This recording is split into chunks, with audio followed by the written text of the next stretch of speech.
Let's cut through the noise. If you're an operator or a systems architect, you've likely felt the sting of HubSpot Zapier email triggers failing at the worst possible moment. You've set everything up, followed the guides, and yet deals slip through the cracks. Why? Because there's a hidden setup mistake that's costing you deals, and it's not what you think. The real issue isn't a lack of intelligence or effort. It's the mental load you're carrying because what should be in your systems is living in your head. You're not alone in this. Many operators feel like the human middleware, patching together fragile automations that need constant babysitting. Let's explore why this happens and, more importantly, how to fix it. First, let's talk about the obsession with tools. HubSpot and Zapier are powerful, but they're just tools. They're not the system. The system is how you integrate them into your processes. It's about leverage over convenience. You need infrastructure, not just features. When email triggers fail, it's often because the sequence is off. You've got the right tools, but they're not talking to each other in the right order.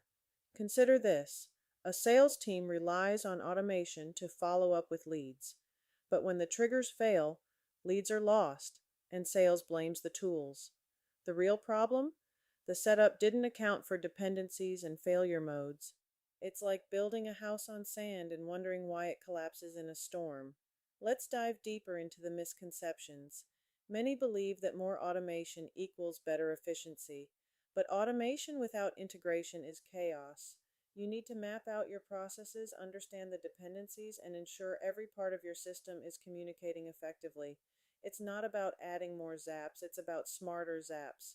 Here's a hard truth. If your system only works when someone watches it, it's not a system, it's a ticking time bomb.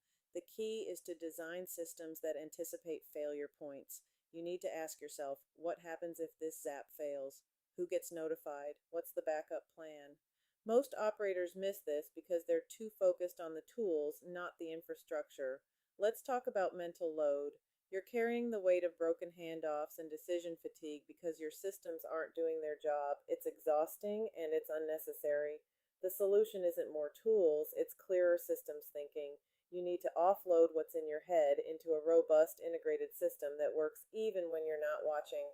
By the end of this episode, I want you to feel recognized and recalibrated. You knew something was off, and now you can name it. The problem isn't you, it's the way your systems are set up. And the good news is, you can fix it. The strategic conclusion here is simple. Prioritize integration over features, infrastructure over tools, and leverage over convenience. This isn't about motivation, it's about recalibration. Take a hard look at your systems, map out the dependencies, anticipate the failure modes, and design for resilience. Your decisive action today is to audit your current setup. Identify where the handoffs break, where the dependencies aren't clear, and where the communication falters. Fixing these will save you from the mental load and the lost deals. Remember, the strength of your business isn't in the tools you use, but in how you use them. It's time to stop being the human middleware and start being the architect of a system that works for you.